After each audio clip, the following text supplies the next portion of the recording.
Hi students, இப்போ நம்ம பார்க்கக்கூடிய ரொம்ப முக்கியமான ஒரு video class 11th and 12th chemistry, அதாவது தமிழ்ல வேதியியல் சொல்லுவோம். 11ஆம் வகுப்பு மற்றும் 12ஆம் வகுப்பு ரெண்டுமே government school and matriculation school Tamil medium and English medium ஸ்டூடெண்ட்ஸுக்கான முக்கியமான ஒரு வீடியோ. இது ஹோட்டல் எக்ஸாம் 2024க்கு சென்டம் வாங்குறதுக்கு நீங்க ஆல்ரெடி நிறைய ப்ரிப்பேர் பண்ணியிருப்பீங்க, இல்ல நீங்க ஒரு மார்க் எக்ஸ்பெக்ட் பண்ணி வச்சிருப்பீங்க.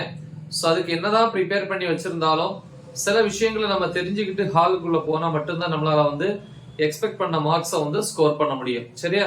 அந்த வகையில பாத்தீங்கன்னா நமக்கு பிரசன்டேஷன் டிப்ஸ் இல்லையா, எக்ஸாம் ஹால்ல எந்த மாதிரி பிரசன்ட் பண்ணணும், அதே மாதிரி ப்ளூ பிரிண்ட் எந்தெந்த ஏரியால இருந்து எந்தெந்த யூனிட்ஸ்ல இருந்து அதிகமான மார்க்ஸ் கேட்கறாங்க இல்லையா. ஸோ அதே மாதிரி டைம் மேனேஜ்மெண்ட், ஒவ்வொரு கொஸ்டினுக்கும் அல்லது ஒவ்வொரு செக்ஷனுக்கும் என்னென்ன மார்க்ஸ் கொடுத்திருக்காங்க, எவ்வளவு டைமை நம்ம யூட்டிலைஸ் பண்ணிக்கணும் அப்படிங்கிறது ரொம்ப ரொம்ப முக்கியம். சரியா?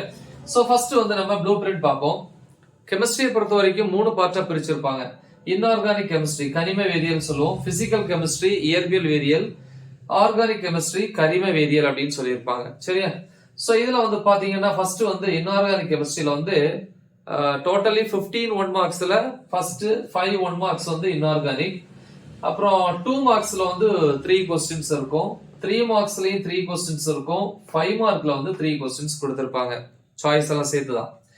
அப்ப 1 மார்க்ஸ் 5, 2 மார்க்ஸ்ல 3னா 3 into 2, ஒவ்வொரு கொஸ்டினுக்கு 2 மார்க்ஸ். அப்ப 3 into 2 equal to 6. Then 3 marks 9. Then 3 5 marks. அப்ப ஒரு 5 மார்க் பாத்தீங்க அப்படின்னா இங்க 3 5 மார்க்ஸ் கொடுத்துருக்காங்க. அப்ப 3 5 மார்க்ஸ்னா 3 into 5 is equal to 15. So டோட்டலா இந்த இன்ஆர்கானிக் அதாவது கனிம வேதியியல் 35 மார்க்ஸ்க்கு கொஸ்டின் இருக்கும். அப்புறம் பிசிக்கல் கெமிஸ்ட்ரி இயற்பியல் வேதியியல் 1 மார்க்ஸ்ல 5, 2 மார்க்ஸ்ல 3, 3 மார்க்ஸ்ல 3, 5 மார்க்ஸ்ல 3. இதேதான். சோ அதுலயும் 35 மார்க்ஸ் இருக்கு. அப்புறம் ஆர்கானிக் கெமிஸ்ட்ரி கரிம வேதியியல் சொல்லுவோம். அதுல 1 மார்க்ஸ் 5, 2 மார்க்ஸ் 3, 3 மார்க்ஸ் 3, அதே மாதிரி தான். பட் 5 மார்க்ல ஒரு அடிஷனலா ஒரு கொஸ்டின் இருக்கும். 4 5 மார்க்ஸ், மீதி எல்லாம் 3, இங்க 4. அப்ப பாத்தீங்கன்னா டோட்டலா இங்க 40 மார்க்ஸ். அப்படி 40 plus 35 plus 35 110 மார்க்ஸ்க்கு கொஸ்டின் இருக்கும். பட் நம்ம எழுத வேண்டியது 70 மார்க்ஸ்க்கு தான் நம்ம எழுதுறோம். அப்ப 40 மார்க்ஸ் நமக்கு சாய்ஸ்ல இருக்கு. சோ அப்ப 40 மார்க்ஸ் விட்டுட்டு தான் நீங்க எழுதுறீங்க. அப்ப உங்களுக்கு ஈஸி தான். கரெக்டா? சோ ஓரளவு ப்ரிப்பேர் பண்ணீங்கன்னா எடுத்துடலாம். சரி, இப்ப நம்ம இங்க விஷயத்துக்கு வரோம். 70க்கு 70 எடுக்கணும் அப்படின்னா என்னென்ன ப்ரிப்பேர் பண்ணணும்? நம்ம ஆல்ரெடி ஒரு வீடியோ போட்டிருப்போம், 70 by 70 மார்க்ஸ்க்கான வீடியோ. அது போதும். Plus inside 1 marks already upload பண்ணிருக்கிறேன். எப்படி 1 மார்க் டெஸ்ட் 1, 1 மார்க் டெஸ்ட் 2 இந்த மாதிரி போட்டிருப்பேன் வித் ஆன்சரோட. சோ அதை கிளிக் பண்ணலாம். Plus book back 1 marks. இதை மட்டும் நீங்க ப்ரிப்பேர் பண்ணா போதும், சென்டா வாங்கிடலாம். அடுத்து 65 பிளஸ் வாங்கணும் 70க்கு அப்படின்னா 70க்கு 70 மார்க்ஸ் இருக்கிற அந்த வீடியோ மட்டுமே போதும். வேற அடிஷனலா நீங்க எதுவுமே ப்ரிப்பேர் பண்ண அவசியம் இல்லை. அதான் புக் பேக் 1 மார்க்ஸையும் பார்த்துட்டா போதும். தென் 70க்கு 55 பிளஸ், அதுக்கு நான் ஒரு வீடியோ போட்டிருக்கேன். 70க்கு 55 பிளஸ் வாங்குறது. ஆனா அதே 70க்கு 55 பிளஸ்ங்கிறது 70க்கு 60 வரைக்கும் வரலாம். எப்ப? புக் பேக் 1 மார்க்ஸையும் சேர்த்து ப்ரிப்பேர் பண்ணும்போது. சோ இந்த மாதிரி நீங்க பிளான் பண்ணி ப்ரிப்பேர் பண்ணா போதும், நீங்க எக்ஸ்பெக்ட் பண்ணக்கூடிய மார்க்ஸ் ஸ்கோர் பண்ணலாம். சரி, இப்ப டைம் பாத்தீங்கன்னா நமக்கு டைம் மேனேஜ்மெண்ட் முக்கியம். 3 hours and 15 minutes, அதாவது 3 மணி நேரம் 15 நிமிடம். இந்த 3 hours அப்படிங்கிறது 180 minutes. இது எழுதுறதுக்கு இந்த 15 minutes நம்ம பிரிப்பாங்க. எப்படின்னா இந்த 15 minutes 5 minutes பாத்தீங்க அப்படின்னா அந்த பர்டிகுலர்ஸா ரீட் பண்றது, நீங்க நேம் எழுதுவீங்க, செக்ஷன் என்ன சப்ஜெக்ட் இதெல்லாம் செக் பண்றதுக்கும். தென் 10 minutes கையில கொடுக்கக்கூடிய கொஸ்டின் பேப்பரை நீங்க என்ன பண்ணுவீங்க, செக் பண்ணி, அதாவது கொஸ்டின் பேப்பர்ல என்னென்ன கொஸ்டின்ஸ் நீங்க எழுத போறீங்க அதை முதல்ல நீங்க செலக்ட் பண்ணி வச்சிருங்க.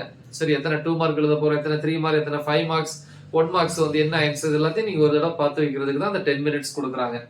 சோ அப்படி 15 minutes முடிஞ்சு அப்ப திருப்பி 3 hours இருக்கு. 180 minutes. 1 hourனா 60 minutes. சோ அப்ப 3 hoursனா 180 minutes இருக்கு. இந்த 180 minutes நம்ம எந்த மாதிரி ப்ரிப்பேர் பண்ண போறோம், எந்த மாதிரி எழுத போறோம், பிரசன்டேஷன் எப்படி இருக்க போகுது அப்படிங்கறத பார்க்க போறோம். சோ 1 மார்க்ஸ்ல பாத்தீங்கன்னா 15 1 மார்க்ஸ் எல்லாமே சூஸ் த பெஸ்ட் ஆன்சர் இல்லையா, சரியான விடையை தேர்ந்தெடுத்து எழுதுக. 4 ஆப்ஷன் கொடுத்திருப்பாங்க. அதுல 1 நம்ம எடுத்து எழுதுறதுதான். சோ இந்த 15க்கு 20 minutes மேக்ஸிமம் சூஸ் பண்ணுங்க. பட் ஃபர்ஸ்ட் 1 மார்க்ஸ் எழுதுறது பெட்டர். ஃபர்ஸ்ட் பேஜ்ல சில 1 மார்க்ஸ் உங்களுக்கு தெரியாட்டால லாஸ்ட்ல ஃபில் பண்ணுங்க. பட் ஆனா ஃபர்ஸ்ட் பேஜ்ல 1 மார்க்ஸ் இருக்கணும், திருத்துறதுக்கு ஈஸியா இருக்கும். ஓகே, அடுத்து பாத்தீங்கன்னா 2 மார்க்ஸ்ல 6 2 மார்க்ஸ் எழுதணும். அப்ப 12 மார்க்ஸ். சோ 30 minutes நீங்க டைம் யூஸ் பண்ணிக்கலாம். அப்புறம் 3 மார்க்ஸ்ல 6 3 மார்க்ஸ் 18 மார்க்ஸ். டோட்டலா 40 minutes டைம். 5 மார்க்ஸை பொறுத்த வரைக்கும் 5 marks 25 marks 70 minutes time 1 hour and 10 minutes எடுத்துக்கலாம். ஸோ டோட்டலா 160 மினிட்ஸ் வந்துச்சு. ஓகே, இதுல நீங்க எழுதும்போது ஃபர்ஸ்ட் 1 மார்க்ஸ் எழுதுங்க, அதுக்கப்புறம் 5 மார்க், திருப்பி 3 மார்க், 2 மார்க். ஏன்னா நிறைய பேர் வந்து பாத்தீங்கன்னா எக்ஸாம் டைம் முடியறது வரைக்கும் ஒரு கொஸ்டின் வச்சுட்டு இருப்பாங்க. இப்போ கடைசியில் ஒரு 5 மார்க் பேலன்ஸ் இருந்துச்சு, நம்மளால என்ன பண்ண முடியாது, 1 or 2 minutes இருந்துச்சுன்னா கம்ப்ளீட் பண்ண முடியாது. ஸோ அதனால முதல்ல வந்து அதை கம்ப்ளீட் பண்ணிட்டு லாஸ்டா 2 மார்க் செக்ஷன் வச்சிருந்தீங்கன்னா ஒரு 2 மார்க் இருந்தா கூட நம்ம என்ன பண்ணலாம், லாஸ்ட் டைம்ல வந்து கம்ப்ளீட் பண்ணிக்கலாம். ஓகே, இப்போ 160 மினிட்ஸ் முடிஞ்சு. ஸோ இனி 20 மினிட்ஸ் இருக்கு இல்லையா? ஸோ இந்த 20 மினிட்ஸை பொறுத்த வரைக்கும் 10 மினிட்ஸ் வந்து பாத்தீங்கன்னா செக் பண்றது, பேப்பரை வந்து நீங்க கண்டிப்பா செக் பண்ண, என்னதான் எழுதியிருந்தாலும் நிறைய சின்ன சின்ன மிஸ்டேக்ஸ் போட்டிருப்பீங்க, கொஸ்டின் நம்பர் மிஸ் பண்ணிருப்பீங்க, ஏதாவது ஒண்ணு இருக்கும் அந்த 10 மினிட்ஸ். அப்புறம் லாஸ்ட் அடுத்து இன்னொரு 10 மினிட்ஸ் இருக்கு இல்லையா? இந்த 10 மினிட்ஸ் வந்து பேப்பரை டைப் பண்ணி திருப்பி ஒரு தடவை செக் பண்ணணும், பேப்பரை மாத்திக்கிட்டு இருக்கீங்களா, கரெக்டா இருக்கா, எல்லாத்தையும் ஒரு தடவை செக் பண்ணிட்டு கொஸ்டின் பேப்பரையும் பார்த்து அதுல இருக்கிற நம்பர்ஸ்லையும் செக் பண்ணிட்டு நீங்க என்ன பண்ணிடுறீங்க, பேப்பரை வந்து ஹேண்ட் ஓவர் பண்றீங்க. இதை கரெக்டா பண்ணீங்கன்னா மினிமம் ஒரு 5 மார்க்ஸ் வந்து சின்ன சின்ன மிஸ்டேக்ஸ்ல இருந்து போறதை அவாய்ட் பண்ணிக்கலாம். ஸோ நல்ல தெளிவா பிராக்டிஸ் பண்ணுங்க.